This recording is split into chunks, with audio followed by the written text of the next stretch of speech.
ಮಕ್ಕಳಿಲ್ಲಂತ ಮನದಾಗ ಮರುಗ್ಯಾರ ಬಂಜಿತನದ ಹರಲೆಯ ಹೊತ್ತು ಇವರು ನೊಂದಾರ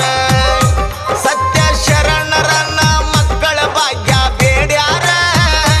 ಮೊಹರಂ ಹಬ್ಬದಾಗ ಶರಣರು ಉಡಿಯನ್ನು ತುಂಬ್ಯಾರ ವರ್ಷ ಕಳಿಯುವುದರಾಗ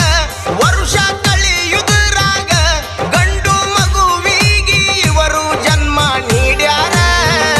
ಶರಣರು ಭಕ್ತೆಯ ಬಂಜಿಯ ಪಟ್ಟ ಕಳಿದಾರ ಅನುವಾಲ ಗ್ರಾಮ ಏನ ಚಂದ ಮಾಡ್ತಾರ ಮೊಹರಮ ಅನುವಾಲ ಗ್ರಾಮ ಏನ ಚಂದ ಮಾಡ್ತಾರ